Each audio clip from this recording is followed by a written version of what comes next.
Welcome to the Moo. The Moo Stew. Do. Is this your theme That's the tune? intro, that's it. Kind of like the Pink Panther. Do. Welcome to the Moo. Welcome to the Moo Stew podcast, folks. Episode number 6. And this morning we're talking to Martina Dunne, aka Fit or Not. Good morning. Good morning. How are Nice you? and early one today. I'm very well, thanks. How are you? I'm good. Good. Cool. Yeah. If you wouldn't mind opening up the podcast by having a quick chat about a bit about your background and what you do. Yep. So I'm a personal trainer. I only coach women. Yeah, that's where the name comes out of, Fit or Not. And so I provide a couple of services: online nutrition coaching, mobile training, and then postnatal fitness classes.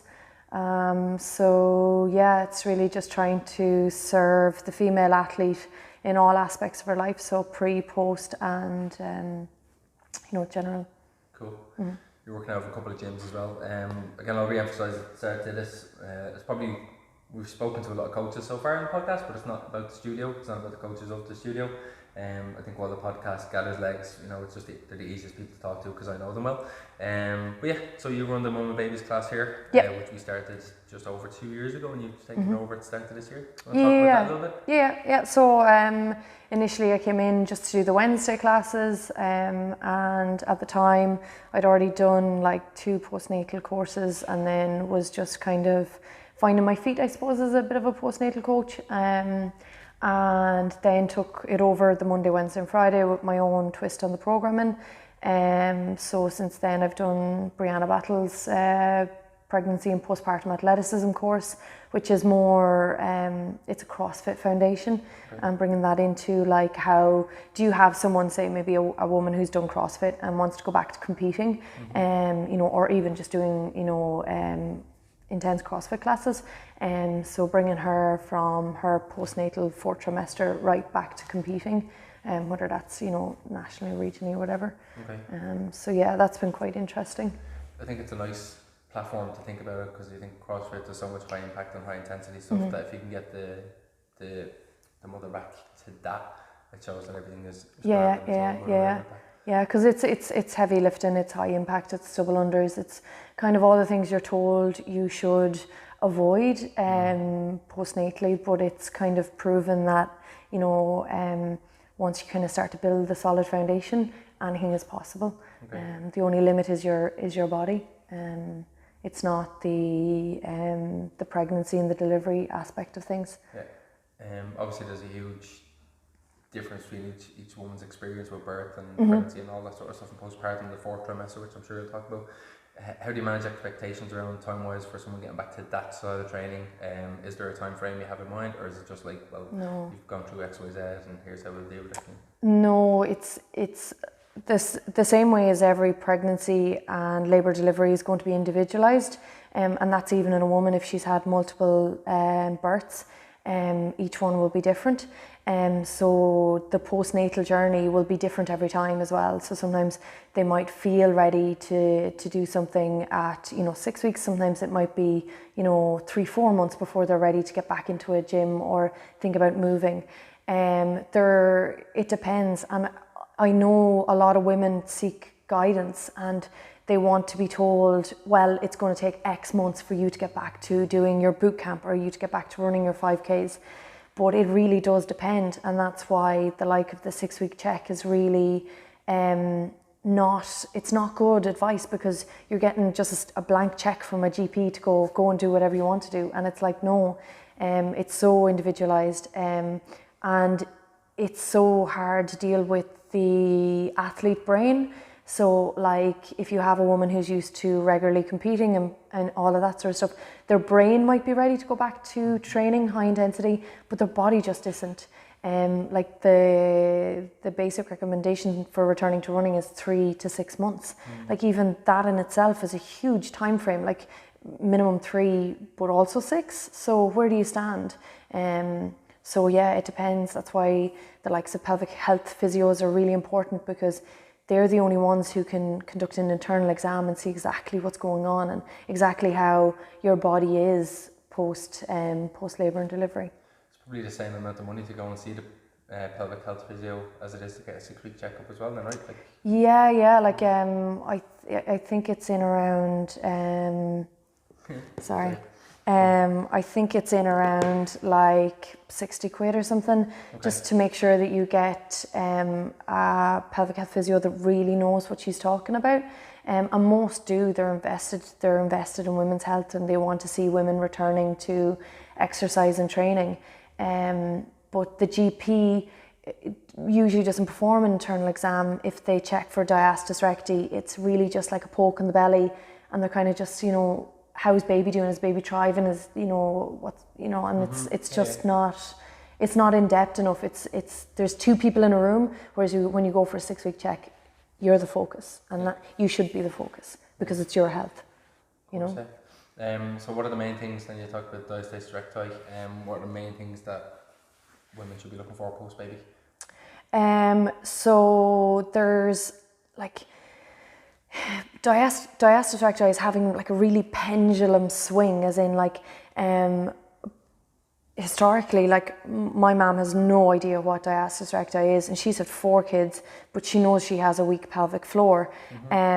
So like it's gone from this nobody really knows to everybody's terrified of it. And like there's a couple of really elite level CrossFitters at the minute, and even there's a woman on Instagram, she's over in America, and she's got quite a bad diastasis, but she's doing toes to bar, and she's doing high level core stuff that you would consider are, you know, are definitely no-goes with diastasis recti. So it's seeming, it's the new thinking is that diastasis recti, one, it's completely 110% normal. Every woman will have a diastasis at 9 months or immediately post-delivery. And then the other thing is, it's not really about the depth and the width, it's can you generate tension in the fascia. So it's just looking, and that's where the pelvic health physio will come in and look at the structure of your core and be like, okay, well that's, you know, something that can be worked on or improved, and that's okay. Like the amount of women who are coming to me and saying like, I have a 1 centimeter, 2 centimeter diastasis, it's like, no, that's not significant enough to be worried about. Like I said, my mum had 4 kids, doesn't even know about it. So the main concerns would be pelvic organ prolapse and pelvic floor dysfunction, because they're life-changing stuff. You can still function with a diastasis. It mightn't look aesthetically pleasing, but you can still function. Whereas pelvic organ prolapse, you're going to end up with bladder and bowel complications. Some of the time it takes surgery to correct. And then when you think about longevity, which I think all women should be thinking about athletically and lifestyle-wise, once you go through menopause and your estrogen starts to drop, you lose collagen and elasticity in your pelvic floor because it's a muscle. It's the same as anything else.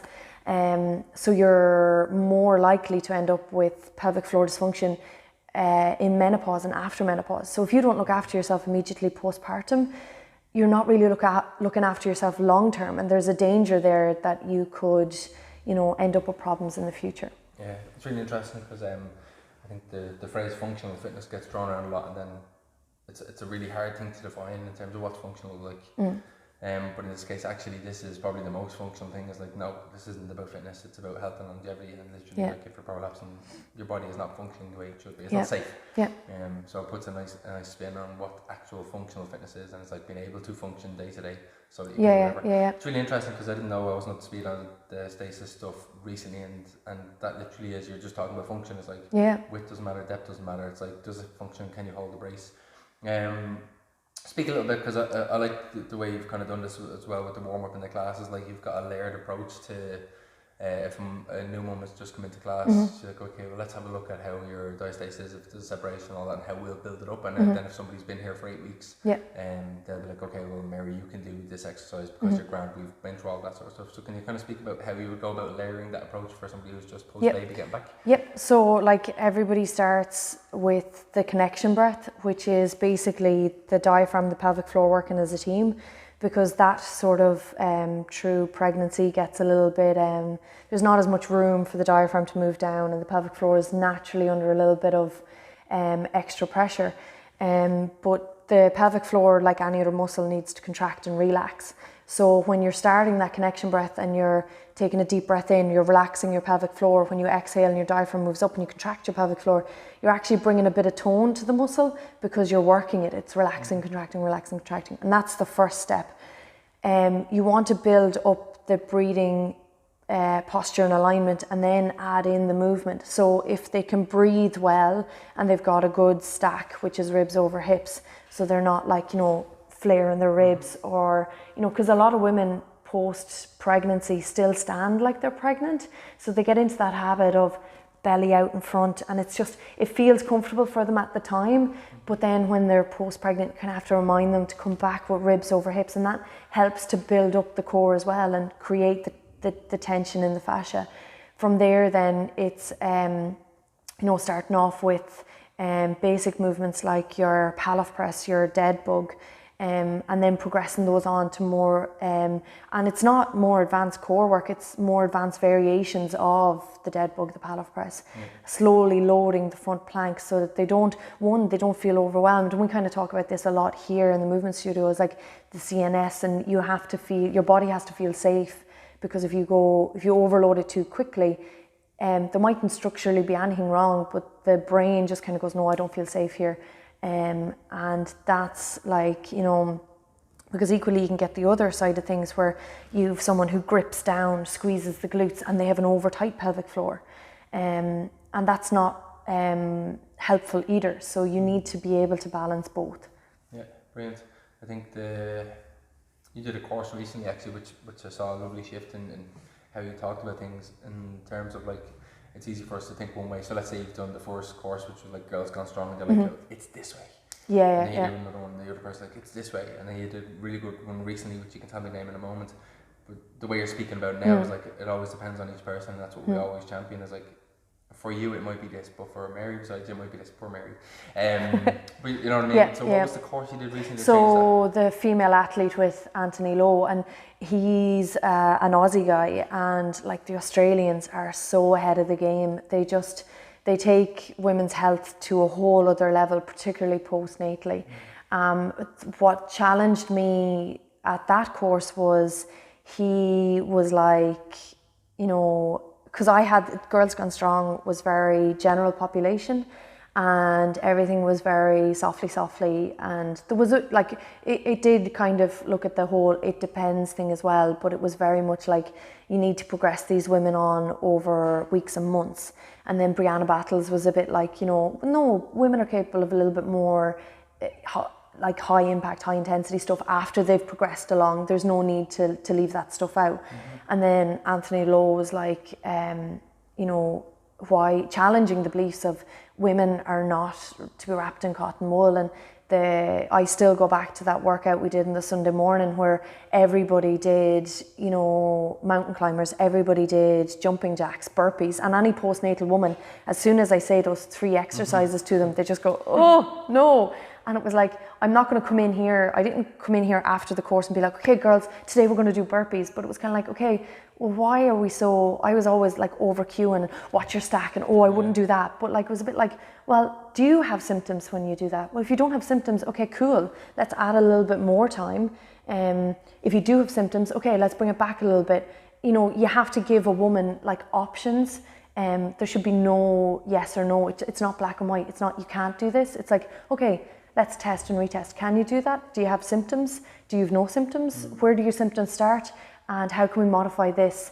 Either make it harder, easier, or keep it the same, but change the intensity so that you can keep progressing through your athletic career. Amazing. I think that's the art of coaching. I think that's what makes you a great coach as well. It's weird because obviously when the Babs class was done first, I was the one doing it because I become a parent, and I faced that issue, and I'm also a man in the class. So I'm like, well, can you do this? And do you feel okay? And is there any contraindication to why you wouldn't? And then it really comes down to like the conversations of like you're trying to empower the woman who may not have trained much before anyway to start to understand her own body again. And they've gone through this change and everything's just like a re-identifying of kind of who you are. And so it's quite difficult, and I think like everything starts with good conversation and good questions back and forth, but the person really has to take responsibility for their own body as well. 100%, yeah. Because it's like, I always said it about the postnatal classes, you want you want to give them the tools so that they can go back to their sport. So if that is, you know, a mum who's going back to doing a boot camp, if that's a mum who's going back to playing CrossFit, a mum who's going back to running, or playing like GAA, you need to give her the tools so that when she's training on her own, she can go, okay, I feel some symptoms now, so I know my threshold is 5K. So maybe if I drop my pace down, but I run 6K, do I still have symptoms? Like, you know what I mean? And it's that, so that they are in charge of their own, you know, they're taking charge of their own health, because other than that, you're just relying on other people to tell you what to do. And is that really living? Like, is that really training? Yeah, I think it's great. The shift in the industry has been great. I think it's the last 2 years or so you've seen like Lorna, your mum, Kathy in performance therapy Ireland, and I know Emma Dowling in Bray mostly, I suppose, Bray in Dublin. You now have these small group class where mums are getting all this individual detail, which is super important. Really, really cool. What made you become a female only coach then? Was that what you always wanted to do? No, I suppose there was a couple of experiences. The first one when I was in a gym in town, and it was quite, like the lads used to lift really, really heavy, and this one guy kept asking me for a spot on the bench, and his bench was heavier than my deadlift. And I was like, okay, you know, and he was like, okay, it's only like, you know, you're only there as a safety mechanism, and I really only need a couple of pounds of pressure going up to help me push it up if something goes wrong. But I was like, I'm not really comfortable with this. And then there was one day he was getting under the bar, and he said to me something like, well, you're better than looking at the ceiling. And I was like, oh, come on. I was like, if that's the only reason I'm here, I was like, you can fucking do the bench on your own. Like, I'm happy to leave you be. And then I had a client in the IFSC when I was working there, and he just had this like ego. He just wouldn't listen to me. And like, he had a program, and he would, you know, there was some days he would train on his own, there was some days he would train with me. But the days he would train on his own, it was all like the mirror muscles. So he'd go in and do like a load of bench and a load of bicep curls. And I was like, okay, but like, you know, did you do your, like, you know, your rows, or, you know, your deadlifts or legs even? Because because he was only training like 2-3 days a week, we always did a full body thing. And I was like, there's no point just going in and doing bench and bicep curls for like an hour and a half. I'm like, what are you in the gym for? And it was just like, okay, there's so much ego with men, and, you know, there's loads of male personal trainers. So I want to be a female role model, and I want to help women who are maybe afraid to step into the gym, or want to get back to, you know, playing a sport but don't know where to start. And I had experience with that from coaching rugby and getting girls involved in sport and being a positive role model. So I was like, you know what, I'm just gonna start coaching women. Just when guys come, I'll flick them on to someone else in the gym and just say, no, I'm full or whatever. But to keep the girls and just be, you know, that advocate for female health. Yeah, it's a little upsetting to hear that. Do you think the industry or people are still like that kind of sexism exists, or men just kind of be like, oh yeah, you're only there to look good, or I don't really think you know what you're doing, or whatever? What do you think the kind of male-female thing is at the moment? I think it's changing, and like, it is definitely changing, but there is a perception that, like, because and you'll find this as well, because we're health and fitness professionals, we should look healthy and fit. So if you're, you know, not lean, not muscular, you know, are you really good at your job? And that applies to males as well. And then with women, because a lot of I find the fitness industry is driven by social media. If you don't look well on Instagram, like, you know, you're kind of, I think there is a pressure there to be like, you know, look well. And it's kind of like, you shouldn't be judged on how you look, it should be judged on your knowledge base. Because at the end of the day, would you rather train with someone who looks good and knows nothing, or someone who is really knowledgeable and is going to mind you and, you know, progress you and coach you, but that doesn't have fake tan and makeup on? Yeah. So, but I think it's the, and I blame society in general for this. Like, look at the female role models at the minute, like the Kardashians, and you know, they don't really have much depth. It's all about their image, and maybe they do, but on social media all they're portraying is their image. They're not really standing up for anything.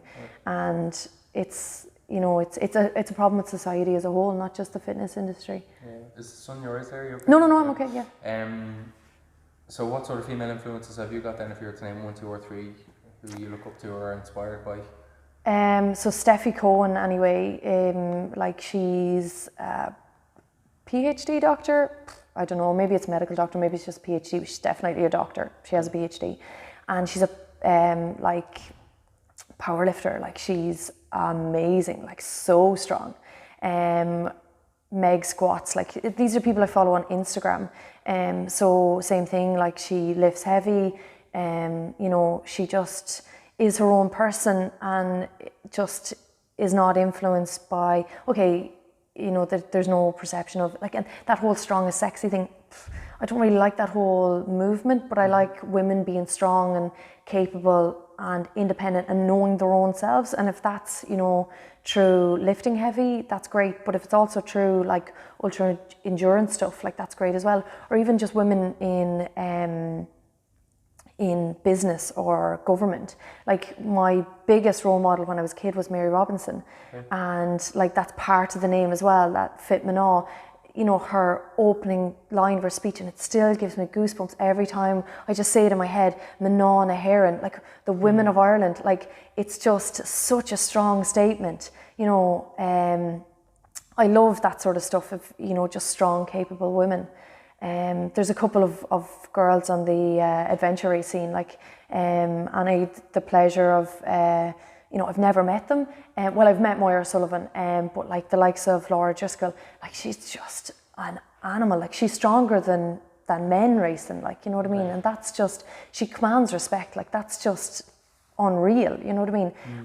But still has the crack, is always like laughing and joking at the start line. As soon as it's go, it's game face. But like she's just, people like that who are, that want a challenge, whether that's, Mary Robinson, government and the UN, looking for, a challenge there, or looking for a physical challenge like an adventure race or an ultra run or whatever it is. Do you think women get enough respect in the industry? Or? I think it's changing. Definitely. The likes of like Siobhan O'Hagan, like Irish girls, Natalie Lennon, those sort of people have really sort of stepped up, and they're very real. They talk about their own challenges and their own, successes. I think women, if we're talking about the fitness industry in general, I think more and more women are spending more and more time in the gym. Like my mum, she's never been in a gym. She wouldn't know where to start. Whereas there is a change in, more and more women are staying fit and healthy, whether that's running or in the gym. And so the more women that are in the gym, the more, will be at the top of the game and will be, successful and out there on social media and being an advocate for women's health. Yeah, brilliant. Cool. Can you tell us a little bit more about your own background then, your own personal life? Yeah. You're quite hardy and you've done a couple of jobs and travelled a little bit as well, which I find super interesting. So if you want to tell people a little bit more about that? So like I was, I suppose I started in County Offaly, and we had horses growing up. We didn't really play sports or anything. It was all about the horses and I suppose doing the normal country girl stuff, like wandering on the bog and, building camps and climbing trees. Very much like tomboys. We spent a lot of time outside. And then pretty, I would say, standard secondary school education. So originally I wanted to be a cadet in the army. So that was the big dream. I actually went on work experience in 5th year. I went down for a week down to Kilkenny. No, I wasn't driving, so I used to get the train down and back up, and it was for TYs, but like I managed to convince my mum that it was worth me taking a whole week off of school to do it. And then after, well, what drove the want to be in the army?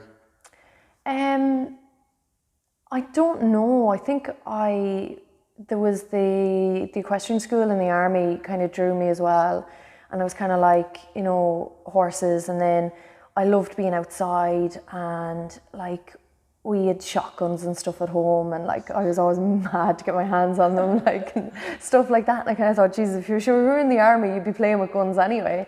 And I'm more of a lad sort of a girl than a girl sort of a girl. So the getting dirty and the camo gear and all of that and the physical training just seemed to really appeal to me.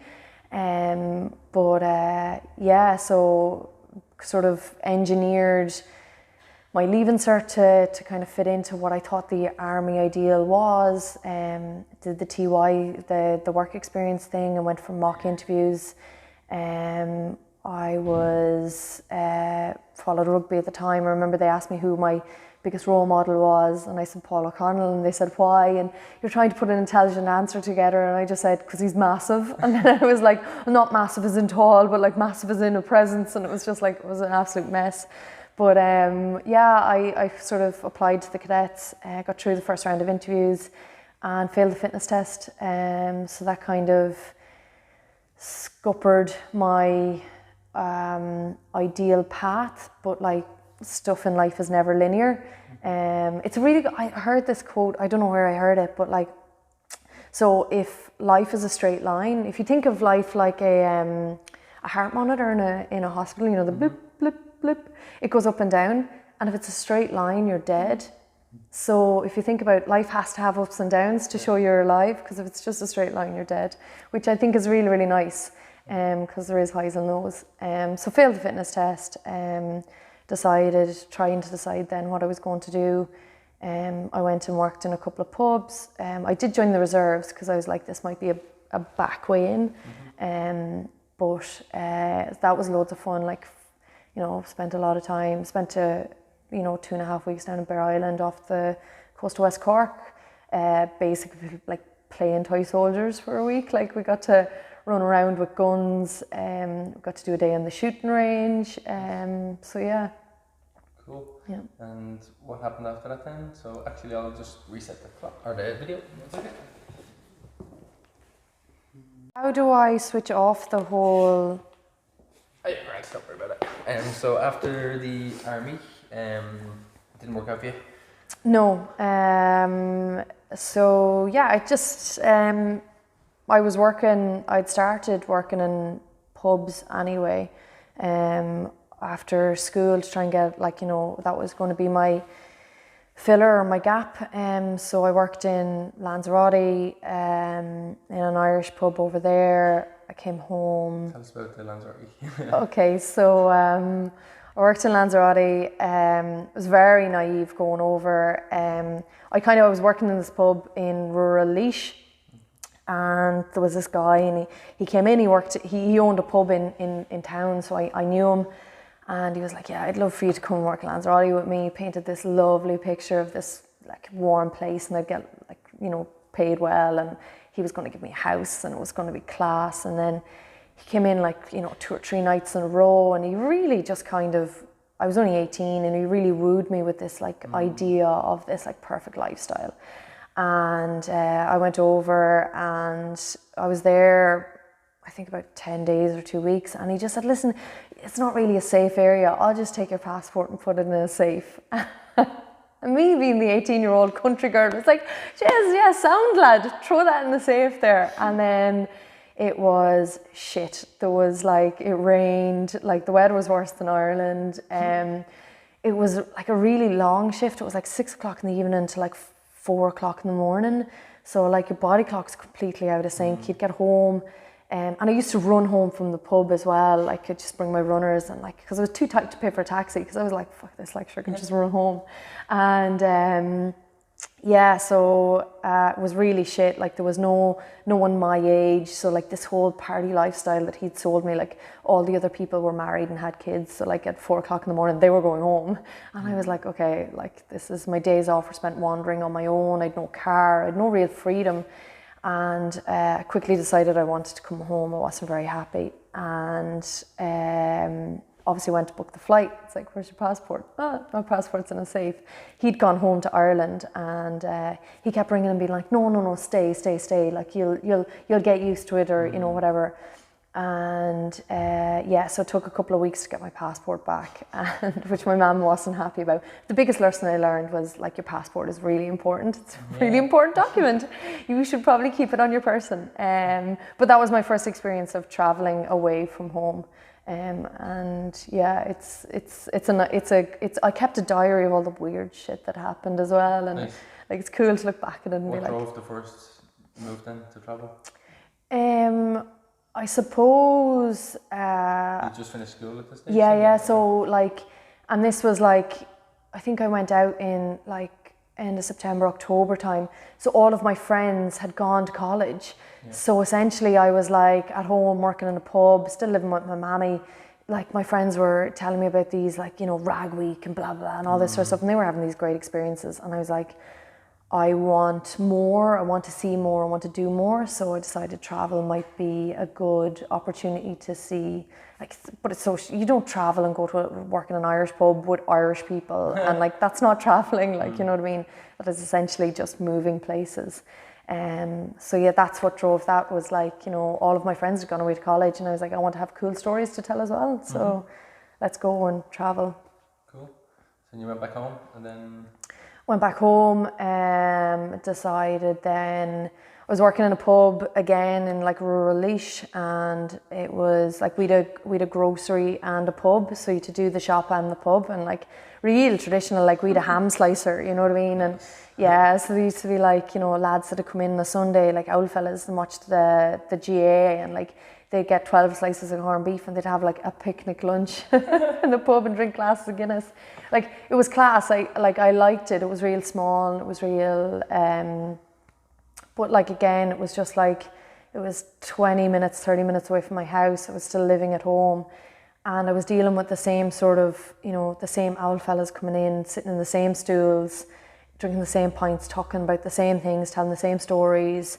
And I was a bit like, there has to be more to life than this. And I don't really see myself, this isn't a career, this is a job. And what do you really want to do? Do you want to make a difference? Or, you know what I mean? So I decided to go back and study with horses. My sister had already gone and done equine business, I think it's called, in Athlone with Gertine College, which is a Teagasc Agricultural College. And Daddy had always said to us, like we were breeding horses at home at the time, Daddy had always said to us, you don't go too far away from what you know, so like be really safe. So I was like, sure, what do I know? I know horses, so I'll go back and do the same thing. But because like me and my sister were very competitive, we'd competed with and against each other doing the horsey stuff. I was like, I'm not going to go to the same college as her, so I wanted something different. So Enniskillen Agricultural College as well, but the degree is awarded by the University of Ulster. It's a BSc, so it's a Bachelor of Science rather than a Bachelor of Business. And I was like, those two things and being a little bit further away from home will make it different to Geraldines and we won't be able to be compared. So I'll just go and do that course. But because I dropped science in first year, I had to go back and do a PLC first. So that's like a level 4 or 5. It's essentially sitting your leaving cert in horsey equivalent. Okay. So that was good. Like I went to Naas, so I commuted up and down from home every day. I got a grant from the Laois VEC, so I went there, and then I ended up topping the class at the end of second year. So Laois VEC, I said, like, listen, this is the progression. I want to go and do the level 8, the honours degree. But like, fucking no money, like I'm not working. And they said, okay, well, because you've topped the class in the PLC, we'll give you a full academic scholarship to go on and do the level 8. And that made it like so doable because like I wasn't worried about fees then. You know, because it's in the north as well and it's an agricultural college, I think it was dirt cheap. Like I think it was like, you know, the fees were like 1,500 or maybe 1,750. Right. In first year we lived on campus. You know, second year and third year you're out on your own, you'd find your own house. But it made it so doable to do that degree. Really? So I did 3 years up there, absolutely loved it.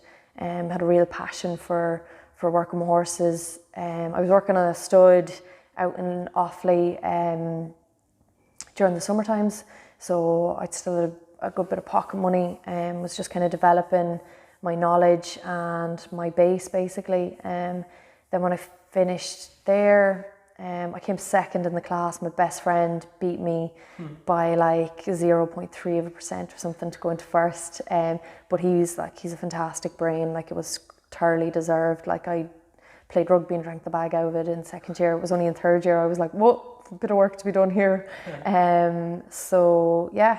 Started working in Kildare, then working in a thoroughbred stud just off the Curragh. So did their, was brought on part-time and then I was made full-time. Did their yearling sales for them, their mare sales, foal sales. All our foaling we did in the national stud, so we never had to foal anything, which was grand.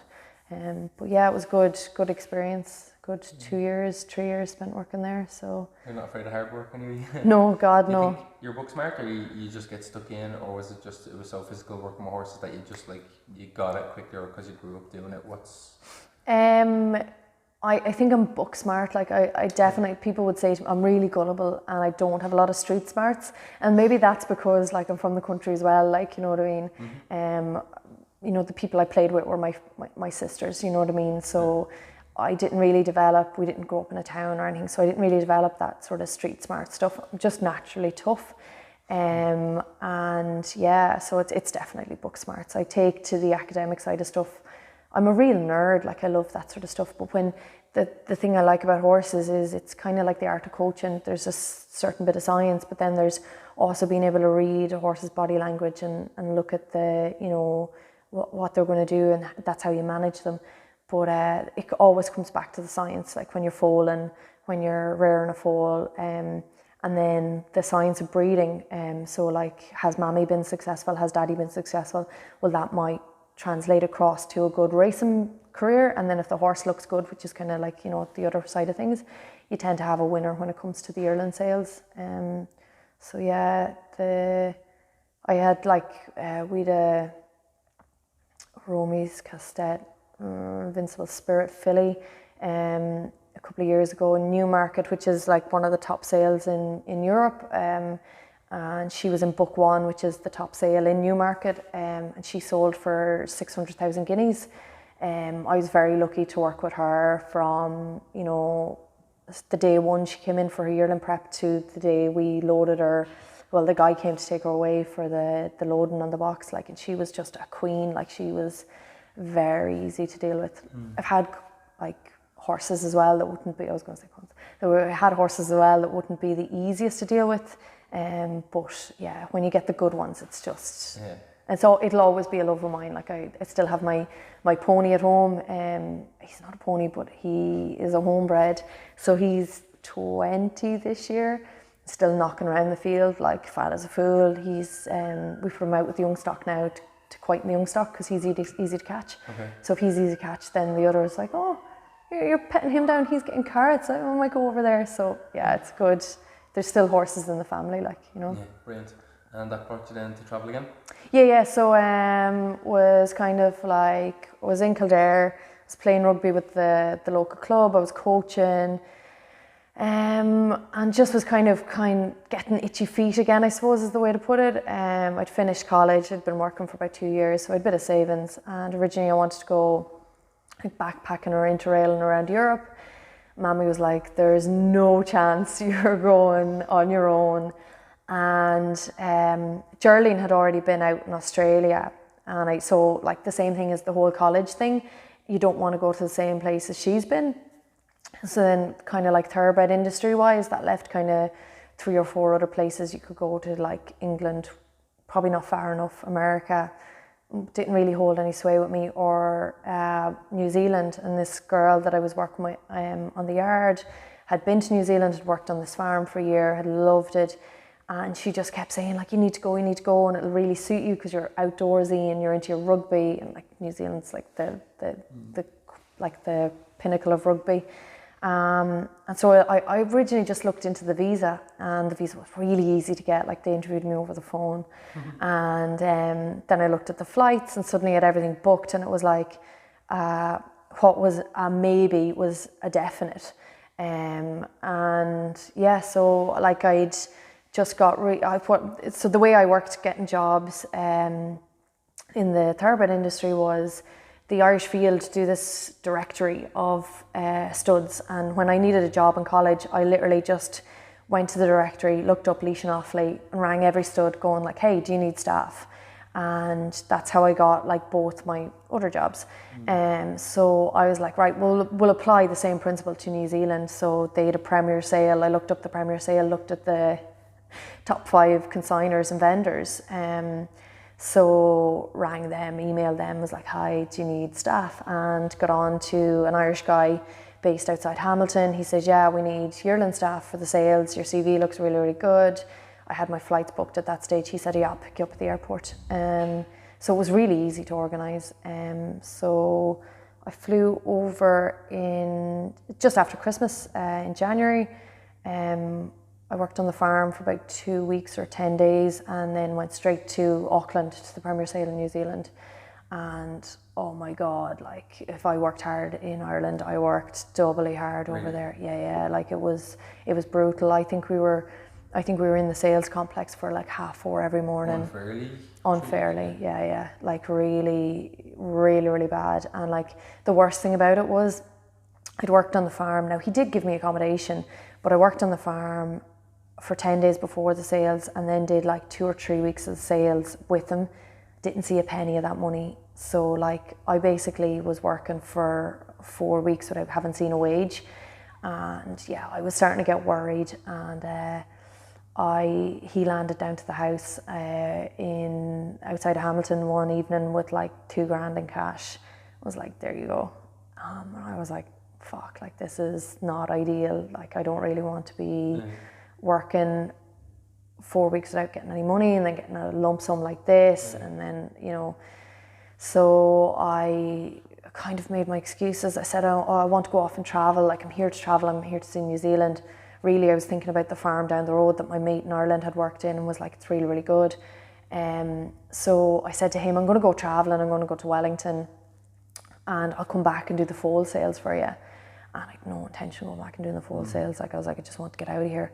And so yeah, one of the girls dropped me into the bus, got the bus down to Wellington from Hamilton, arrived in Wellington, the sevens, so the rugby sevens was on Wellington.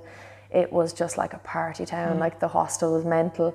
One of the girls I'd worked with at the sales was living in Wellington, and like she brought me to her house. They let me stay in their house for like, I think it was like 3 weeks. Like just, they fed me, they brought me places, they like really looked after me. And then when they were going back to college, they were like, listen, we've like an aunt or an uncle in Hawke's Bay, which is like, so if Hamilton is here, Wellington is here, Hawke's Bay is over here. They were like, we'll just drop you over there, or you can get a bus over, whatever. I ended up buying a car in Wellington, so I drove over and stayed with her for like a week. In the meantime, I'd gotten in contact with the farm my mate was on about, and got an interview over there. So went over there for the interview, knowing that I couldn't go back to Hawke's Bay. I was basically out of money at this stage because I bought the car, and I was like, okay, don't get the job. What I'll do is I'll sell the car and I'll fly home, worst case scenario. And went in, and I was staying in a hostel in Cambridge that night. And the guy was like, the interview went really well. And then at the end he says, oh yeah, I'll just ring Gordy to get the reference. I was like, Gordy's never going to give me the reference because he wants me to go back and do the foal sales with him. And I was like, sure, I'm fucked. Like, I was like, this is it. So went to the hostel in Cambridge. Was like, oh my God. Funny enough, I was in the kitchen that night making dinner, and I met a guy from like 6 miles down the road. We would have gone on the same school bus into school. Oh well, from home. From home. So he was like, they became like, they were living around the same area, so they became friends. I got the job. They rang the next day and was like, in the meantime, I'd gotten on to a contact I had in Ireland to see if he had any jobs out here, out in New Zealand. And but yeah, no, I ended up meeting like my best friend. Stayed on at that farm for like 9 months. Rode out racehorses for a couple of months, and then went back to work with studs, so mares and foals and yearlings. Did the start of their yearling prep for them, and yeah, it was a much nicer experience. Way nicer experience. Yeah, the days were it was still tough work, but I had a really good yearling manager. I was working with an Irish guy. We absolutely had the crack. Was living with like the girl that is now one of my best friends. So yeah, it's just a complete another different experience. Yeah. Then so somewhere along the line you end up coming home. Yeah. So while I was out there, I played a bit of rugby. Then I started with a running club. We're really lucky that one of the girls in the running club was actually made the Olympic team. So it was like really like, you know, if you weren't at training, it was like, why weren't you at training? And like, there was different groups. So like if you got fast, you went into a next group, and if you got faster, then you went into a next group. And there was advice about strength and conditioning and that sort of stuff, and really just got me thinking that fitness was probably more of a passion than I'd realised, because I'd played rugby here in Ireland as well, but always didn't really take it that seriously. So came home, just under a year after going out. And moved to Dublin and decided to redo, because I had savings from being in New Zealand, so I was like, I'll retrain as a PT and try and get into the fitness more. The reason you came home originally, you were saying you left a relationship in Ireland. Yeah. Was that the main reason you came home from New Zealand? Like, would you have come home if it wasn't for that, or? Yeah, no, we'd been going out a while before, and when I met him, he was in my local club, rugby club, so I'd kind of known him for a few years before we start going out, and we kind of worked together a little bit as well. So when I met him, when we started going out, I was the original dream of backpacking around Europe was always on the cards, and then when I decided to go to New Zealand, he was like, yeah, go. And this was in complete comparison to a previous relationship who was like, don't go, like stay. And even though we were broken up, he was like, don't leave the country. And I was like, listen mate, you don't really have a say in this. Like, I was like, but this guy was like, yeah, go, and sure, we'll see what happens. And like, it's really funny when you travel, like the first week, like everybody texts you, or the first, 2 weeks or 3 weeks, everybody texts you and they're like, how are you getting on? You've settled in. And then slowly that falls away. So you get like, 6 people texting you, 4 people texting you, 3 people texting you, your mommy texting you. And this guy just continued to text me and, be really supportive. Then the guy that I met in the hostel in Cambridge, he lived down the road from me. He was still living in the family home before he travelled, and one morning they used to go to mass every Sunday morning or whatever it was, and one morning they went to wake his younger brother, who was like late, like 18 to 21 age group, and he was dead. Oh, wow. And through chatting to him, he was like, life is way too fucking short. Like, why are people so... And that's why he was traveling, because he was like, I want to see, like, life is, you're not going to be here forever. You really need to grab life by the balls and just do it.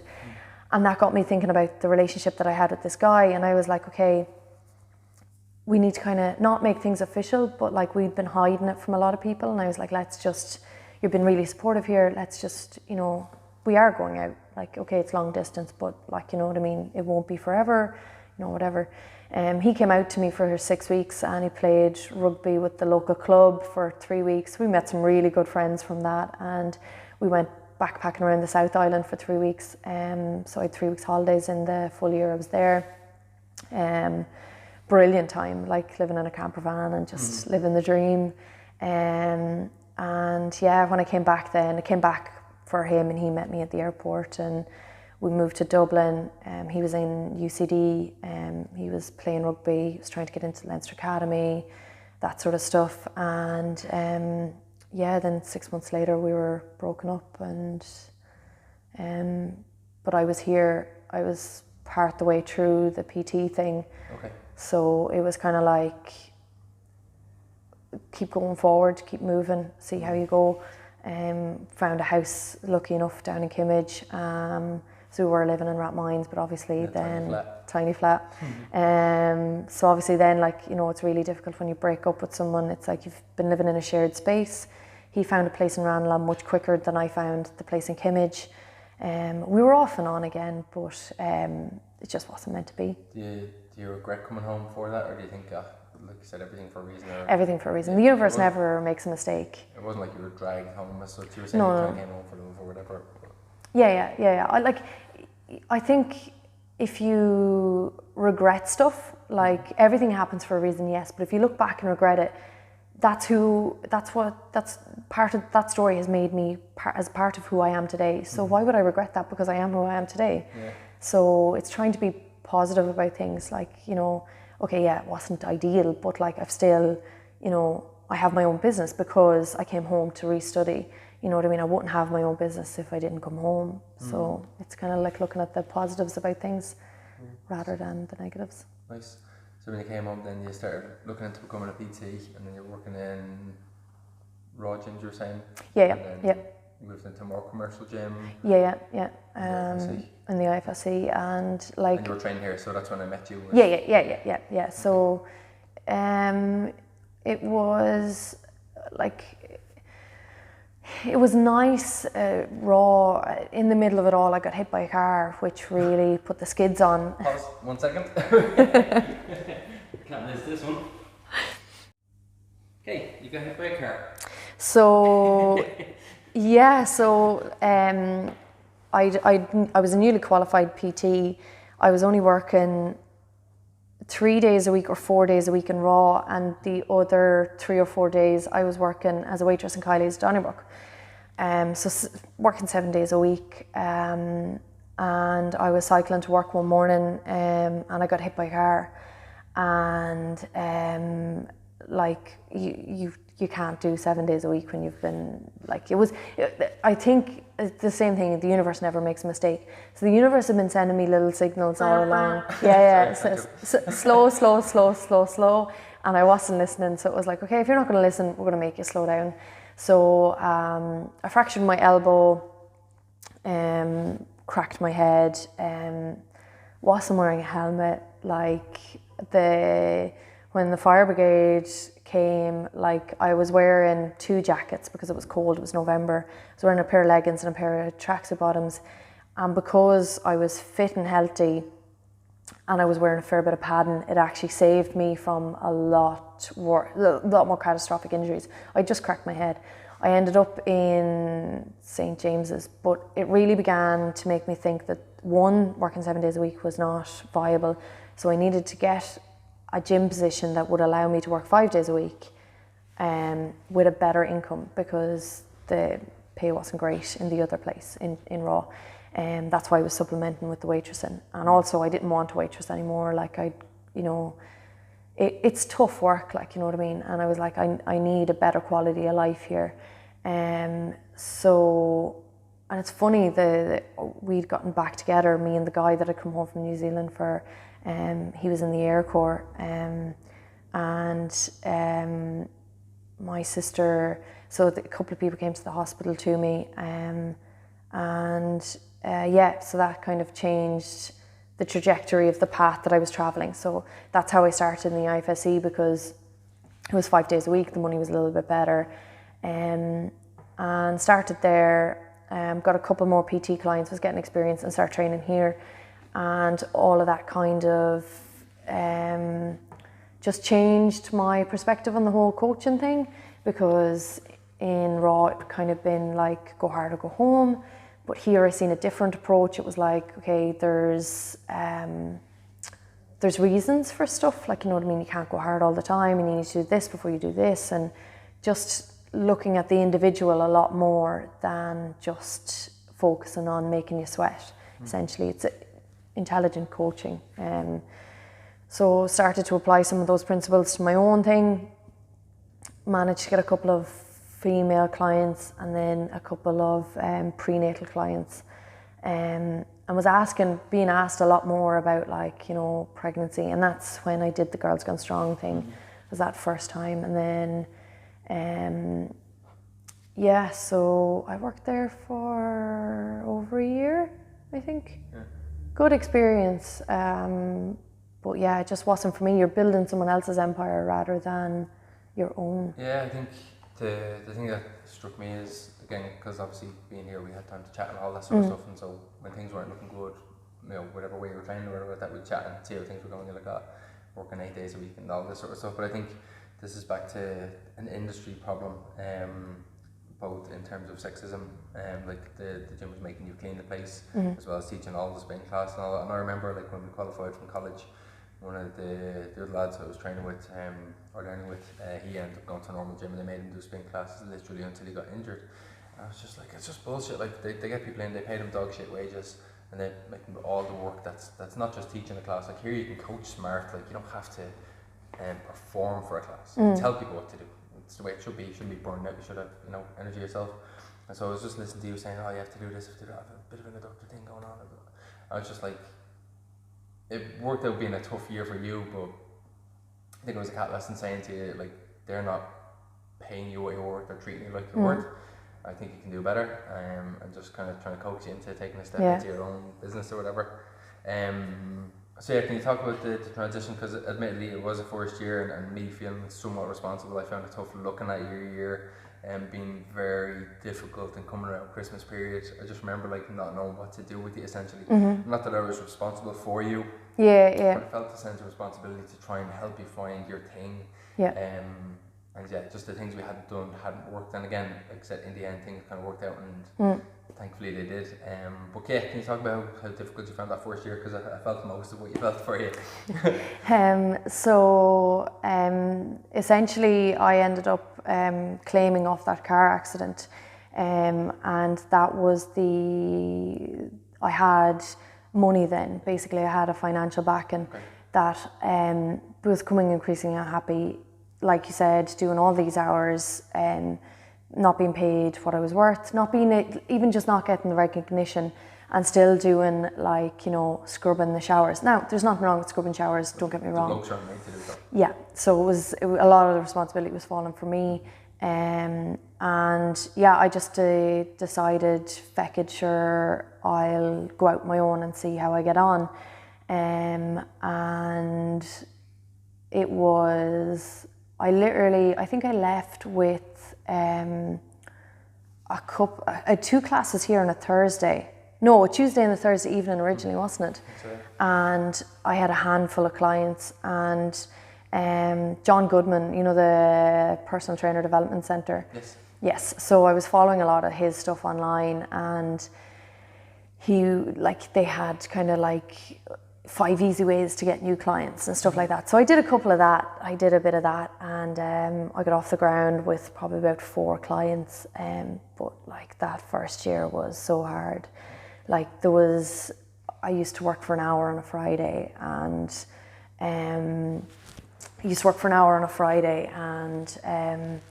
I was doing stupid stuff like taking clients down home. So like a Monday afternoon I would do, because I had nothing up here on a Monday, I would do like a client down home and then come up the road and do like a Monday evening class in like Sandyford. And then like I was all over the place. I'd clients down home on like a Sunday morning. So essentially I was back to work in those like 8 days, but like or 7 days, but it was like, 2 hours a day, which is like 16 hours a week. And it was like, I just found it really hard because you can't differentiate yourself from the market.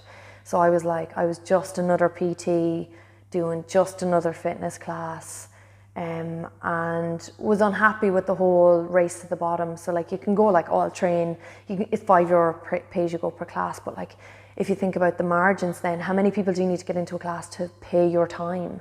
And that's probably, you probably need 12 people in a class, pay €60 an hour, which is like, and that's not a high per hour sort of PT wage. And I was like, no, not happy doing that. And yeah, trying to find what made me different to everybody else, I suppose. I think it's probably the wrong way to phrase it, because I don't think it's about differentiating yourself or finding what makes you different. I think it's about finding what makes you you. I think that's what happened. Yeah. Like the moment you could kind of see the sparks, and I kind of missed it a couple of times when you were talking about female only, and whenever you said female only, I always felt like it meant anti-man. And now looking at the history of the sexism in the industry and the stuff you went through, I'm like, of course. Like, so it is mostly like anti-man, as in we need to stand up for women and give women a spotlight, make women feel safe and all that sort of stuff, which we do here with a huge female membership, obviously. But yeah, it makes a lot more sense kind of looking back and finding out that that's why. But anyway, those things didn't click with me as much because again it was like more anti-man, not pro-woman as such. And then when you started looking at the pre and postnatal stuff, I was like, like it was like the start of this year. I was like, of course. And so that's go on. It makes sense because I've said this to you before. Like I started working with at PT when I first got qualified. One, I wanted to get a little bit stronger. Two, I wanted the benefit of someone else programming for me, and so I could look at that and see how the nuances there and what way it worked. And I said this to you in one of the training sessions very early on. He said, you know, you're actually quite weak. And I never got that vibe from in here. It was always a really safe and happy place to train. Like, you know, I was taking clients in the IFSC early morning because like everybody trains and like, you know, over in D1, everyone's up early. So I was like cycling from Kimmage over there, training people, cycling back here to do a 10 o'clock class and then back for my shift at like, you know, 11:30 or 12. And I was doing like 40k on the bike like most days, but it was like, this is where I want to be. And I kept being dragged back here. And it was because it was such a safe environment. Like I never felt like I was being bet up coming in the door. It was always like, oh, you're here, welcome, and a good hug. And the messaging was very different. You are strong, you are capable.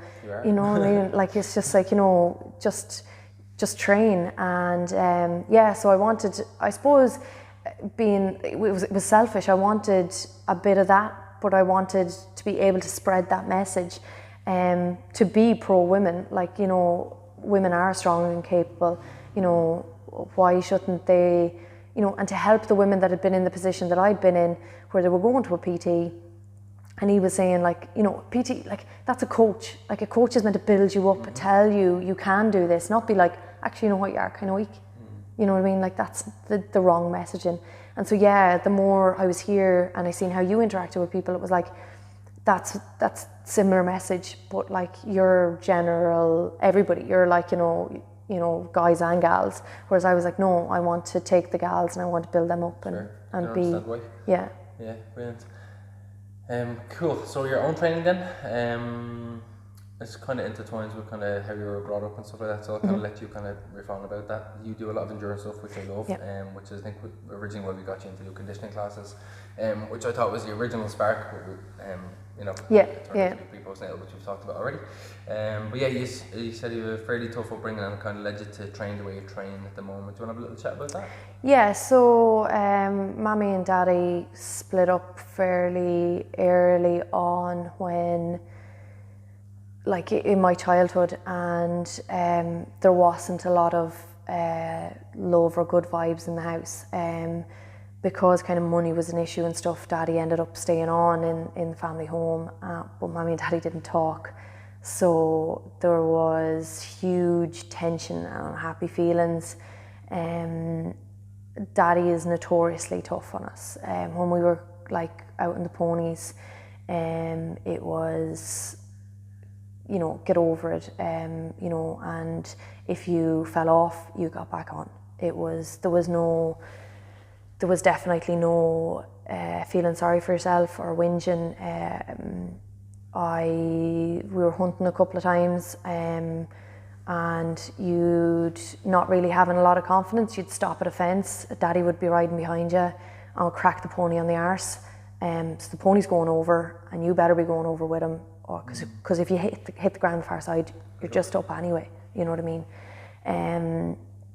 It was tough. I think I broke my nose up in Wicklow one Sunday. Me and my sister were racing, and she was riding my pony, I was riding a pony that we were trying to sell, and the pony just, for no apparent reason, she would stop, and I knew she stopped, and we were racing, so both of us are up in like jockey position, racing down along this forestry path, and my pony stopped, and Phantom, my horse, sailed past me, and I was kind of travelling at the same pace as the pony, and